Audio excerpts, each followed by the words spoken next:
gbogbo wa pé a kú Jímọ̀ àkọ́kọ́ lẹ́yìn ọdún iléyá. Àwàdà ni o, ṣùgbọ́n fẹ́ dàbí àwàdà. Ẹ jẹ́ ká tún bẹ̀rẹ̀ sí máa kíra wa pé a kú ìpalẹ̀mọ́ ọdún tuntun ti Islam, torí ó kù lọ́rọ̀ ilé ayé.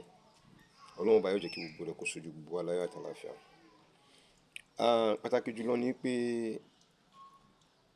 wọ́n ní arọ́ba fín, òun lọ́ba pa.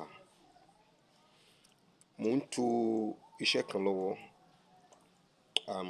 Unfortunately, àwọn ibi tí mo fẹ́ fi sí láti pé kí n place ẹ̀ sórí YouTube kí gbogbo ayé ó rí. Mi ò tí parí pẹ̀lú wọn because I will have to do one or two things in the studio. Tí ẹ ó rí tó ní jẹ́ ordinary shot by. I don't want to talk. Mo ti pẹ́ tí mo ti fẹ́ sọ ọ̀rọ̀ torí pé wàláhì mo fi Ọlọ́run ọba mo fi búra fún yín.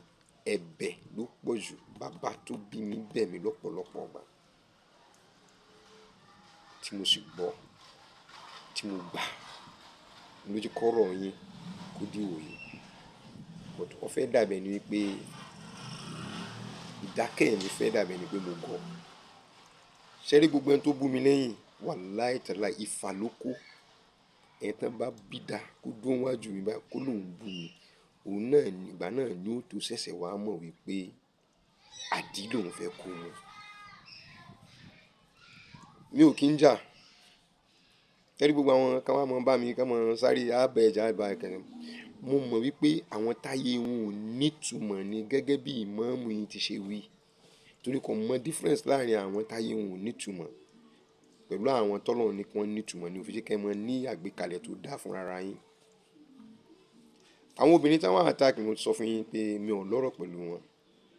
Torí ẹni tó lead wọn wá gan ọmọ mẹ́ta ló bí fún ọkùnrin ọ̀tọ̀ọ̀tọ̀.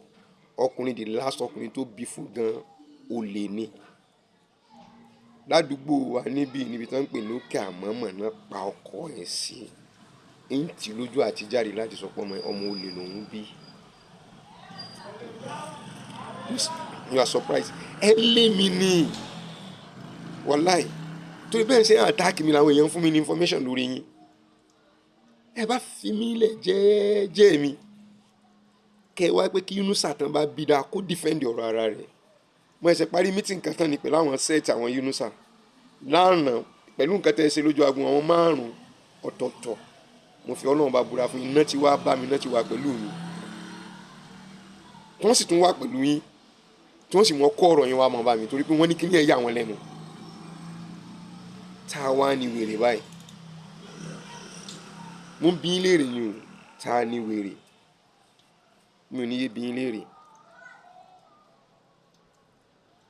Wọ́n bú Yunusa, èmi yìí bú Yunusa, mo accuse ẹ̀, mo lọ́mọ àlè ní irọ́ ni ọmọ kínní ni nínú àwọn 15. Ẹnu ara rẹ̀ ló fi sọ fáyé pé àwọn 15 ni bàbá àwọn bí òun lẹ́lẹ́kẹ̀ẹ́la. Wọ́n wá ń bá fa tán bá fà ní sí gbogbo àwọn ẹ̀gbọ́n rẹ̀ 13.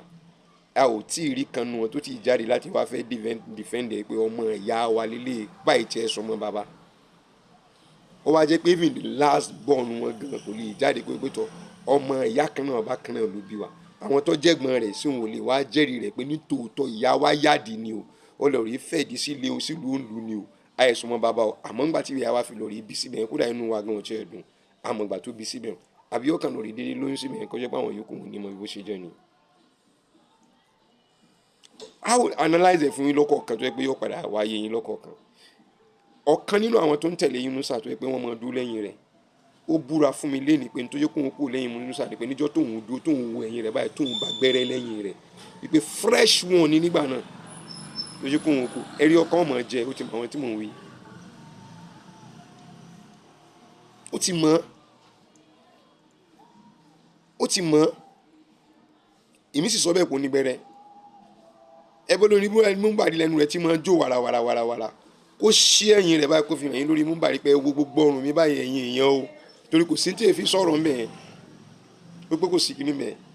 a ní nǹkan bẹnu mọ́sálásí akígbe pé nǹkan wà nù mọ́sálásí ẹ̀rí nǹkan mọ́ bí ẹ̀rín nǹkan mọ́ kólẹ́ tó ń fi lè búra pé kò sí nǹkan níbẹ̀ kó pé kẹ̀tẹ̀ ìwà wò ẹjọ́ ẹ̀ńtọ́ ṣẹ̀ pé nǹkan wà ń bẹ ní ìsìn ẹ̀ bá fẹ́ lò ní ìsìn ẹ̀tẹ̀ lè lọ rè ewu lóru ẹ ò lè forúurú ọmọ tó bẹ́ẹ̀ ṣe ń ṣe náà làwọn náà ti ń gbéyàn sọ́dọ̀ yín.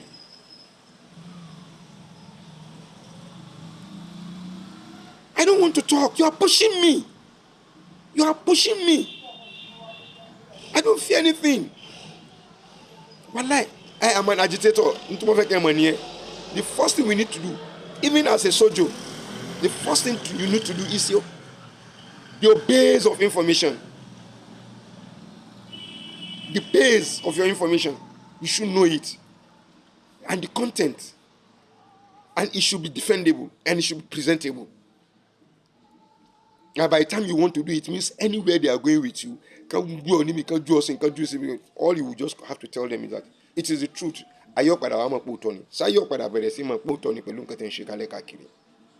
Why attacking me? Why sending people to come and attack me? So bully on the on the social media. A bully that affects life. I never bothered. We seek for peace meeting. It was there. Nika seek for peace meeting. You don't have party peace meeting. You don't know lenyi just watch pé wọ́n ti parí peace meeting. Ó ti dákẹ́. Ẹ jẹ́ ká wọ́ bẹ̀rẹ̀ sí mọ́ yẹ̀yẹ́ rẹ̀ torí pé kí Yunus ò lè bá rí bí jókòó. You think pé tẹ́ bá bá mi lórúkọ jẹ́ ni Yunus àfi lè jókòó ni? Ṣé rò pé tẹ́ bá bá mi lórúkọ jẹ́ ni Yunus àfi lè jókòó ni? Mi ò bá Yunus lórúkọ jẹ́. Ntí Yunus ń ṣe lèmi ń sọ.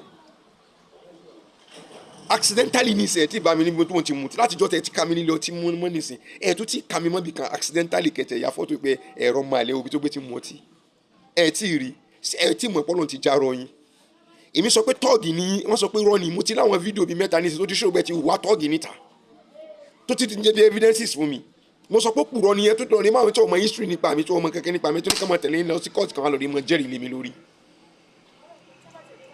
wọ́n fi rọ́ọ̀ṣẹ̀ láyà yín ni wọ́n fi rọ́ọ̀ṣẹ̀ yín ni níbi iṣẹ́ Ọlọ́run ọba wọ́n fi rọ́ọ̀ṣẹ̀ yín ni. Now this is another shocker you people are going to have now and I want you to know it. Take it or leave it. Òfin ọpọlọ, òfin ìlú, òfin làákàyè ó ti show pé Yunus àti yọra rẹ̀ kò ní ìmáàmù Ògbómọ̀ṣọ́ without going to court. Láì lọ court mọ́ báyìí Yunus àti yọra rẹ̀ gẹ́gẹ́ bí ìmáàmù Ògbómọ̀ṣọ́ lórí ẹ̀sùn mẹ́ta látọ̀dọ̀ mi sọ́dọ̀ rẹ̀ yàtọ̀ sáwọn yòókù. Ẹ̀sùn àkọ́kọ́ kò kírun jímọ̀ mẹ́ta ẹbí léèrè ẹ̀yin ẹbí rẹ̀ tẹ́ ń kó kálẹ̀ káàkiri 3 òfin mẹ́ta kò gbọ́ tí ó bá kírun jímọ̀ mẹ́ta léra consecutively mẹ́tẹ̀ẹ̀ta yẹn ti dúró pẹ̀lú títù níyì tí kò kí.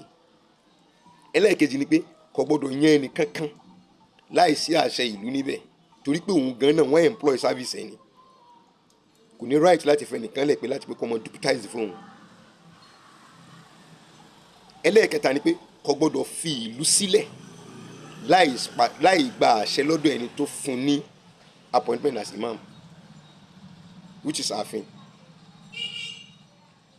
I can go on and on and on and on and on tí kò dìgbà tá a bá lọ sí kóòtù tó yẹ pé is going tí kò ṣe nǹkan tó dá dúró. Mo ń retí àwọn ìwé méjì kan kó tẹ̀ mí lọ́wọ́ tí ìwé méjì yẹn bá tẹ̀ mí lọ́wọ́ kó lè kó sí pé tòrutòru yín ní ìwé méjèèjì yẹn bá tẹ̀ mí lọ́wọ́ early in the morning ẹ tún gbọ́ mi online lórí ibi tí mo wà lé mo lè mọ̀ rí náà fi ṣe mo fẹ́ ṣe lálẹ́ but ẹ tún padà gbọ́ mi online. I decided to come àwọn tán sọ fún mi àwọn wèrè yẹn tán sọ pé wèrè ni mí.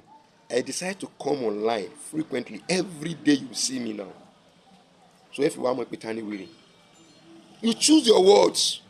Ẹ bá choose ọ̀rọ̀ tẹ́ fẹ́ sọ láti gbẹ fẹ́ fi ṣe bàjẹ́ fún mi ẹ bá choose ẹni kò bá wà better but ṣe bẹ́ẹ̀ ti pè mí wèrè I just have to prove myself but kíní kan ni mo fẹ́ kẹ́ lọ rí mọ̀ pé wèrè ń bẹ lára gbogbo wa ni o medically scientifically n ṣe pé each and every one of us have 5 minutes of madness but ẹni tó bá yẹ pé tó bá jẹ́ kó bá mú lọ mú lẹ́ẹ̀kọ̀ọ̀kan yóò mọ jáde sí lára ẹni tó bá yẹ lè mú wèrè lọ́mú tó bá mú lọ́mú dẹ́n tó bá hùwà tó bá jọmọ́ ibi tí wèrè kò gbọ́dọ̀ yá anybody lẹ́nu even kò bá jẹ́ kó ti kú bá jẹ́ kó bá wà láyé ọmọ tí ààrẹ bá ń jalè rí òun náà ẹ padà rí pé òun náà mọ̀ fẹ́ wọ ọmọ tí ààrẹ bá ń rìnrìn kùnrin tó bá lọlé ọkọ kò ní gbélé ọkọ wọ́n padà jọ mọ́ lọ patí pẹ̀lú yẹn ni bírú àwọn tẹ̀yẹ tí wọ́n kó kiri yẹn àwọn tán kó kiri bó ló ṣe jẹ́ torí pé àwọn gan ìyá wọn ò jókòó lé ọkọ àwọn náà wá dàgbà àwọn náà wá ń hùwà ìyá wọn ẹbí wọn léèrè àwọn tẹ̀yẹ tó ń ṣe kálẹ̀ káàkiri tán ṣe ìyá ṣe ìwà ẹbí wọn léèrè kí ni òjò ń jókòó lé ọkọ torí pé ìyá tiwọn náà ò jókòó lé ọkọ ibi pati onípati náà máa wọ́nà láti lọ́ọ́ rí jẹ sí wọn lọ́rùn wọn ò lè dákọ́bọ̀ àfi tí wọ́n bá fẹ́ fowó mọ́rí ti tọ̀tẹ̀ wọ́n bá fẹ́ bọ Ògbómọ̀ṣọ́ sí fún wa wàláhì tàláhì ìbíjà ìmọ̀ mọ́tò Rasulullah sallallahu alaihi wasallam Ògbómọ̀ṣọ́ ò ní bàjẹ́. I've been saying this thing láti bẹ̀rẹ̀ wá jẹ́pẹ̀ tó fi dìwò yìí mo ń sọ fún yín pé màá kógun ọ̀rọ̀ wá ká yín mọ́lé màá kó ogun òdodo màá kó wá ká yín mọ́lé àfi tẹ́ ẹ bá jáwọ́ ṣé mẹ́kàlẹ́ lọ abẹ́ lọ rè ṣe showcase ṣe wá tún dọ̀n kẹ̀kẹ́ tó wá change jàlábí àwọn jàlábí àtàtì mọ̀ yín pẹ̀lú rẹ̀ ní Nàìjíríà náà lẹ́sìn tó ń kó kiri ṣé wọn fún yín lówó gidi èmi 35 million náà fún yín pẹ̀lú olùsírú orí burúkú rọ́tẹ̀ ń pa kálẹ̀ káàkiri àwọn jàlábí àtà mọ̀ yín pẹ̀lú rẹ̀ níbí náà lẹ́ ń kó kálẹ̀ káàkiri ṣé ká compare and contrast ká mọ̀ ya fọ́tò ká mọ̀ gbèsègbè ara wọn kẹ́ mọ̀ o wọ́n ti ní 35 million náà náà lé lọ ẹ̀ mọ̀ parọ́ tí ó bòyín lẹ́yìn ẹsẹ̀ 35 million hòtẹ́ẹ̀lì alágogo èèyàn máa lọ international hajj kó sáré long time tẹ lọ́yún international hajj kọ́ wa mọ̀ bá Èkó lọ kọ́mọ̀ bá ti wọ́n ní federal government ní kọ́mọ̀ lè bá Àbújá lọ ẹ̀ sáré lọ́yún lórí wádà Ganduje wọn lórí ìbà lọ́wọ́ ẹ̀yin ọmọ táwọn ṣe yá ṣéwù gàgẹ̀ tán gbé yín kalẹ̀ sóhun fi ń ṣe entourage kan gbé yín dání lọ sọ́hun ni àbí sọ́hun rí kọ́ńkan mọ̀ ṣe yá ṣéwù lọ́hùn ẹ̀yin tíṣẹ́ ti kọ́lé tó ti kọ́lé sí yín lọ́pọlọ lórí èèlò lórí kíni ẹ lọ rí bútà òfin kíkẹ́ gba 50,000 naira ọ̀tán inú yín wá ń dùn pé ọjà bá ti bọ́ síta ẹ̀ kàn bà mí jẹ́ lórí 50,000 naira ẹ wá ń celebrate ẹlòmíì wọ́n náà pé ká jà tábà ti wá jà tán tó má ti jà kán lè bà fún ní 100,000 naira is that all you are after ẹ mọ́ fi mí jẹun so ẹ fẹ́ kó tán mọ́ eléyìí ti tán o wàláì Yunusa ti lọ o gbogbo aburú tó ń wá fún ìlú orí ara rẹ̀ ni ó fi rò. One thing with it is this ẹ̀yin èèyàn ní apá ibì kan mo máa fẹ́ ká lọ wà very careful láti pé ká máa wo àgbékalẹ̀ tábà àgbékalẹ̀ ẹgbọ́n náà ṣé àwọn kan ni wọ́n ti inú Yunusa ni àbí Yunusa ló ń ti àwọn kan kí ni nǹkan tó fẹ́ jẹ lérè pẹ̀lú nǹkan tí wọ́n ń ṣe àwọn ta ló wà lábẹ́ ọ̀rọ̀ rẹ̀ tó fi fàtọ́rọ̀ fi débi tá a bá dé yìí àwọn ta ni wọ́n ní dandan àfi kọ́ mọ́ lọ tí ò bá sí níbẹ̀ in táwọn ń fi gbèsè ayé àwọn ọ̀rọ̀ Ògbómọ̀ṣọ́ ṣe kò ní ṣe mọ́ torí pé tọ́ba ti wà ń bẹ̀ làwọn fi lè rí control wọ́n fi ń control Ògbómọ̀ṣọ́ lẹ́lẹ́kẹ̀lò how collaboration tẹ́ bá ti rí anybody tẹ́ bá ti rí nísì tó bá ti fẹ́ bá yín sọ̀rọ̀ lórí Yunusa nísì ẹ collaborate pẹ̀lú rẹ̀ àtijọ́ dọ̀rẹ́ jẹ́ kájọ sọ ìwọ náà jẹ́ kájọ sọ ìwọ náà jẹ́ ká lórí kíni is that Islam mo bí léèrè is that Islam are you people proud to call yourself Muslims so ń wúyín lórí láti pera yín ní mùsùlùmí pẹ̀lú wàtẹ̀ ń dálẹ̀ nílùú. ọmọ kan bí mi léèrè lórí Facebook ẹ ṣá post bí ẹ ṣe kírun yìí di ó tún ti di another my God bó làwọn ọmọ yẹn ṣe daft báyìí náà but they are smart o these guys you see tán tẹ̀lé Yunusa káàkiri wàláhì they are smart àwọn kan náà pè mí wọ́n sọ fún mi pé àwọn búra pẹ̀lú orúkọ Ọlọ́run wa àwọn rí omi nínú wọn tó yẹ pé wọ́n lọ rí sáré kírun ní Abarudin wọ́n sáré kírun ní Abarudin náà wọ́n ṣe salamu aleykum ní Abarudin báyìí àwọn mẹ́ta lórí mẹ́ṣíìnì wọn púú wọ́n ti sáré wọ́n bọ̀ wá sọ́jà àgbo wọ́n bọ̀ wá máàkì rẹ́jísítà ipá wọn wá kírun níbẹ̀ wọ́n sáré bọ̀ wá wọ́n ti mọ̀ pé àwọn ò nírun bẹ́ẹ̀ already àwọn ti lọ rí kírun níbi ó gbé ti nírun àwọn ti wá bẹ́ẹ̀ láti káwọn wá waste time ara wọn tó pé kẹ́lẹ́ bá máàkì rẹ́jísítà kẹ́lẹ́ bá mọ̀ wọn. But anyway the game is coming to an end because I will not tell you that the game is just starting. No. We've played the game left and right. Gbogbo àtijọ́ rí nísìn. Yunus kò rí bí prove ara rẹ̀ pé òun kì í sọ ọmọ kò rí prove ara rẹ̀ pé ọmọ Ògbómọ̀ṣọ́ lòun.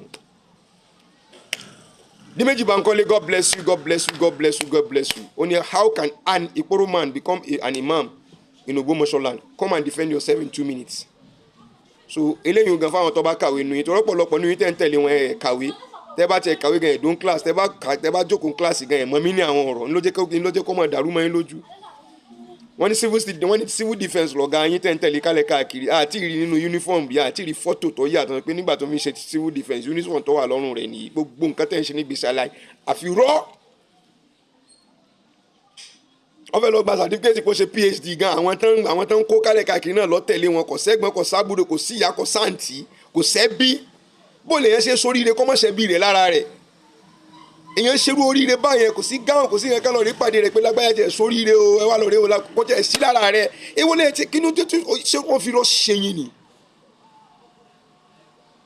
wọ́n fi ṣe ìgbésí ayé yín ni inú ọ̀fà tọrọ yín fi ń dàrú tó ìlànà tó ń láyé alákàsí mi bọ́lọ̀ ọba ti ṣe wínú lórí gbogbo purọ́purọ́